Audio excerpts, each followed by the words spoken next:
Përshëndetje miq të Top Channel, protesta e studentëve që nisi në dhjetore po vazhdon edhe në këtë fillim vitit të ri, detyroi kryeministrin Rama të ndryshojë gjysmën e qeverisë, e cila ka mbetur e paplot në fakt për shkak të mos dekretimit të gjithë ministrave të rinj. Njëri prej ministrave që i shpëtoi purtekës së kryeministrit, por dhe shkarkimit, është ministri i turizmit dhe mjedisit. Blendi Klosi është sot në studion e Top Talk. Përshëndetje zoti Klosi. Përshëndetje, dhe në fakt një korrigjim do duhet ta bëni se për disa gjëra në fakt, e para se nuk ndodhi ndryshimi i një pjesë të kabinetit nga protesta e studentëve. Njerëzit duan ta komentojnë ashtu, duhet ta veshin me protestë e studentëve, por mendoj që ka qenë një diskutim edhe i brendshëm jonë, edhe kom përpara, që kisha ardhur momenti që ne duhet të rigrupoheshim për të përgatitur për fushatët në ardhshme elektorale. Edhe në fakt partitë funksionojnë të tilla, kanë detyrën që të qeverisin kur janë në pushtet, por si struktura partijake, si struktura cilat menaxhojnë partitë politike, kanë detyrën kryesore të fitojnë zgjedhjet dhe në kuadër të fitore zgjedhjet të sezonit të ardhshëm.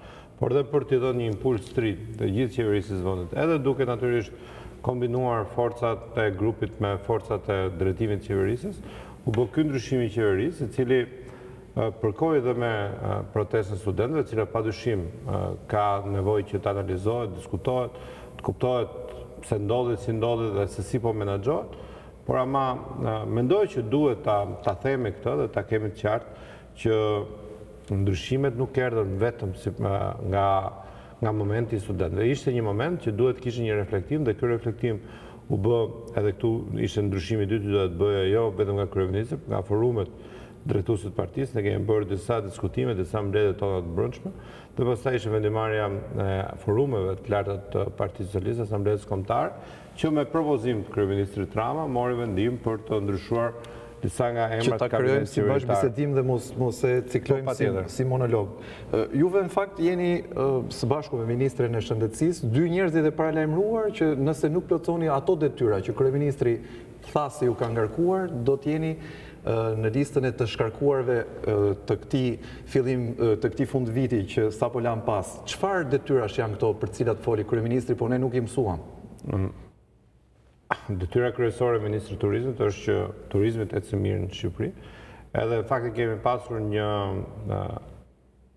diskutim të hapur publik, unë e kam thënë disa herë, kryeministri po ashtu e ka thënë disa herë, që ne do donim që në harkun kohor të 2 viteve në drejtim të Ministrisë të Turizmit, ne të kishim mundësi që në Shqipëri të kishim një hop cilësor të turizmit shqiptar, të kishim jo vetëm shtim të numrit, të cili viti që mbyllur ka qenë shumë i suksesshëm për sa i përket shtimit të numrit turistëve, por të kishim edhe prezencë në Shqipëri të disa brendeve të njohura me hoteleve me 5 yje, dhe mbi këto hoteleve me 5 yje pastaj të ngrej e gjithë filozofia e investimeve të rëndësishme në fushën e turizmit, të cilat ka nevojë që brenda qershorit të këtij viti të demonstrojnë që Shqipëria është e gatshme që të presë si destinacion. Pra, po flisni që flitet vetëm për objektiva komplet brenda rutinës institucionale. Flitet për objektiva të tjetër politike të kontekstit partijak ose politik, apo jo?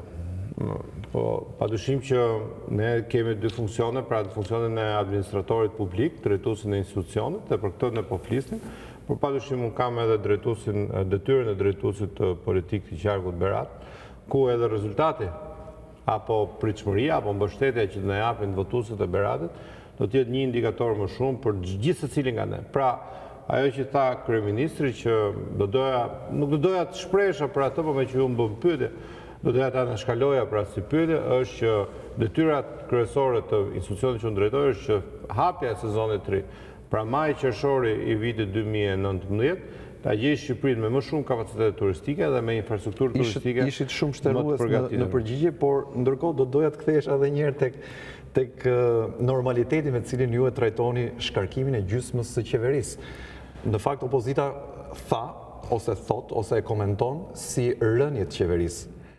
Pra rënje të mazhorancës ose të kryeministrit. Ju do ta thoni shkarkim, se kështu i shkon më mirë për terminologjinë artistike. Si mund të ishte më e ëmbël të quhesh kur ndryshon gjysma e qeverisë? Opozita thotë që ra ministra, ndërkohë që ishin ndrim krejt normal brenda të njëjtit grupim politik, brenda të njëjtës filozofi të gjithës bashku ne jo thash, kemi pasur disa diskutime të gjata, përse përket mënyrës se si ne duhet ta ridimensionojmë edhe veten tonë, dhe se si duhet t'i riparaqitemi publikut me objektiva të qarta, jo vetëm thash për fushatën e ardhshme elektorale, pra që tashmë për ne ka filluar, por për atë çfarë ne duhet i paraqisim Shqipërisë në kuadër të një hapje tre që kemi me Bashkimin Evropian, një situatë tre në rajon, një nevoje për një zhvillim më të fortë ekonomik të vendit, duke njohur të gjithë meritat e asaj çfarë kemi bërë këto 5 vite, 6 vite pothuajse në qeverisjen e vendit, por natyrisht dhe se si ne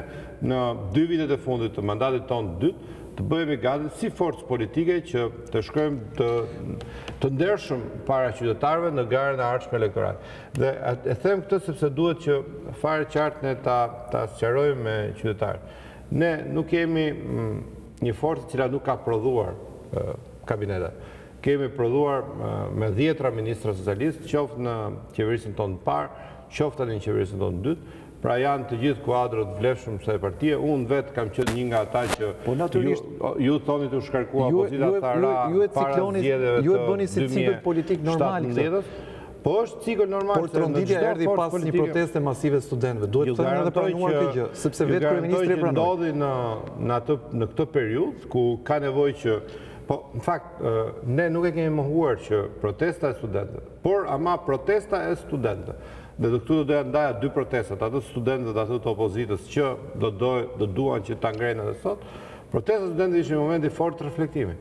Pra ajo prezencë e studentëve atje në shesh, me gjëra që realisht kishin drejt, dhe me gjëra cilat u zgjidhen në implementim të ligjit të arsimit lartë, në implementim të detyrimit që ka shteti për të parë shtresat nevojë, në detyrime që ka shteti apo politika për të forcuar jetën studentore. Po mirë vlerë të pyes në një formë tjetër. Ja, dhe po të them që pra të ndajmë 2 protesta, nëse do ishte mirë, është drejt në opozitës edhe të protestojë, edhe të pretendojë se politikisht nuk ka, është korrekte të pretendojë dhe opozita. Për atë pjesë protestës jemi dakord. Për pjesën e dytë këtë të opozitës, është e vërtetë që çdo opozitë, ditën e parë që humbë zgjedhjet sot, nesër del dhe thotë qeveria duhet të rrëzohet, dhe është legjitime. Është krejt legjitime. Por ama nuk mendoj që qoftë edhe një protestues i opozitës në shesh, qoftë edhe një analist i opozitës në studio televizive, mendoj që ka aq forcë kjo protestë opozitare që të ndryshojë një moment të qeverisjes. Por thash, reflektimi ka shi atyre çfarë duan njerëzit, dhe reflektimi mbi atë çfarë ne kemi premtuar, se mos harrojmë në 2017 premtuam një gjë para qytetarëve, do bashkëqeverisim me qytetarët. Dhe ulëm simbolet partijake në fushatën e 2017 dhe morëm mandatin me asnjë nga forcat e mëdha, as me PD-n as me LSI-n, megjithëse atëherë kishte komente mëdha, por thamë ne do qeverisim dhe do konsumojmë mandatin ton, veten ton, duke parë problematikat dhe hallet e njerëzve. Pra, nuk është në protestë, në fakt, se kam një fjalisht për mua që duhet thënë që edhe protestat studentëve me kërkesat për mënyrën se si funksionojnë nuk erdhin qell të pastër, një rufenj qell të pastër, por ishte si pasojë e një politike 1 vit e gjysmë që ne kemi për bashkëqeverisjen. Pra që njerëzit të kenë çdo hall, çdo secim dhe jo mos tregojmë shumë naiv kjo çështje e bashkëqeverisjes, sepse brenda protestës natyrisht që kishte edhe një frustrim publik për mënyrën e qeverisjes dhe arrogancën e qeverisjes. Tani këtë pyetje doja t'ju bëja, a jeni ju koshient dhe ta shikoni realitetin siç duhet që ka patur dhe arrogancë në qeverisjen tuaj dhe kjo prodhoi një frustrim publik, të cilin studentët ishin para që demonstruan? Që për sa i përket protestës e ndam në 2 pjesë. Protestën e studentëve e mirë kuptuam, besoj që bëm një reflektim të thellë edhe në kuadër të detajeve që s'kan lidhje fare me ato çfarë studentët ngritën, pra për atë që thatë ju, mënyrën se si ne qeverisim, mënyrën se si ne njerëzit na perceptojnë, mënyrën se si ne realizojmë ato çfarë kemi premtuar, por më shumë se kaq ato çfarë njerëzit duan. Dhe padyshim gjitha këto sollën në një reflektim tonë që u shoqërua dhe me ndryshimin e 7 anëtarëve të kabinetit qeveritar. Por edhe nesër dhe pas nesër, bashkëqeverisja nuk do të përfundojë, pra nëse kanë njerëzit shqetësime, nëse kanë hall. Ju besoj e keni ndjekur se sa shumë ne kemi trumpetuar këtë moment që nëse një qytetar në fshatin X e ka të pamundur të takojë ministrin, kryeministrin, drejtorin apo inspektorin e zonës. Por nëse ndjen që ai inspektori ka bërë një shkelje dhe ai shkruan plafonën e bashkëqeverisjes, automatikisht inspektori ngel pa punë. Të paktën qytetarët përpiqemi të zgjidhim hallin, por dhe masa ndëshkimore është e madhe. Pra, ne nuk e kemi këtë një gjë tre, ne kemi filozofi. Tani, ke kjo filozofia ne s'mund ta rrëzojmë. Ke kjo filozofia ju po flisni për një qeverisje të mbarë dhe të mirë. Në fakt, pyetja është kjo. Po nuk thash këtë, pra, thash komplet gjë tjetër. Thash që ne pranojmë që kemi defekte. Ne pranojmë si çdo qenie administrative, po dhe qenie njerëzore, nëse doni, që ne nuk kemi as sëngje, as nuk kemi më të mirë tek kësaj bote. Pra ne kemi një dimension. Jo, kemi një dimension që u dëshmua dhe me lëvizjen e fundit. Ne dim të reflektojmë. Edi Rama di të reflektoj, mazhoranca di të reflektoj, Partia Socialiste di të orientohet në shërbim të interesave të qytetarëve. Dhe kjo është një dimension që të tjerë kanë, nuk du të them fare, por kanë shumë pak. Shikoni edhe ku është problemi tani. Ngren protestë studentët, gjithë i mirëpresë. Sa po dalin titullarët e opozitës të dy partive të ndaja, njerëzit nuk mund të mirëpresin ato gjëra që thuhen nga njerëz që kanë drejtuar sistemin për vite e vite, dekada të tëra dhe kanë bërë një pjesë shumë madhe të gabimeve për cilat studentët... Për shkak se koha ngushton, do doja të pyesja në fakt për të bërë një opinion edhe më të pavarur se sa opinioni studiove tona televizive dhe gazetarisë që bëhet në Shqipëri, sikurse kryeministri e cilëson her pas here dhe ka zanë. ZDF-ja i ka kushtuar një lloj reportazhi të plot situatës, jo vetëm politike, po sociale në Shqipëri dhe flet për një pakënaqësi mbar popullore në raport me të gjithë klasën politike dhe një zhgënjim. A jeni ju koshient për këtë dhe a ka një ndryshim ose keni në fokusin tuaj një qëllim për të ndryshuar, sepse në këtë mënyrë se si shfaqeni, me bashkëqeverisje, me platformën e Albania, tjetra, pra nuk është kaq digjitale situata në Shqipëri për qytetarët në Kukës, për qytetarët në Konispol, për ata që kanë probleme nga më të ndryshmet. Pra, a duhet uleni pak në këmbë tokë sepse jeni në gjysmën e mandatit dytë dhe duket si një konsum shumë i madh për të arritur deri në fund të mandatit? Shkurt sepse koha ka mbaruar. Po, koha ka mbaruar, megjithatë koha e politikës asnjëherë s'mbaron, se për politikë kërkohen ndryshime, ndryshojnë për të ardhur një grup tjetër politik për ta bërë më mirë. Edhe në këtë kuadër nuk është se kanë protesta apo lëvizje antipolitike vetëm në Shqipëri. Kudo në botë tani është si një trend që duhet kërkohen risi, duhet kërkohen qeverisje e re. Dhe po ja them që në fakt ne këtë dimension kemi dhe ato çfarë ne bëm, dëshmuan që ne nuk mund të shkonim pa bërë ndryshime në sektor të caktuar, edhe jo në vetëm nivelin qeverisë, në nivelin e lartë, po edhe në nivelet tjera, për të shërbyer më mirë njerëzve dhe për të kuptuar që mos jemi në gjë ato që thatë juve në jashtë opinionin publik, apo njerëzit akoma na vlerësojnë. Dhe ka një përgjigje për këtë. Studentët kërkuan, një fjali, studentët kërkuan përmirësim të kushteve të tyre dhe përmirësim të situatës në universitetet.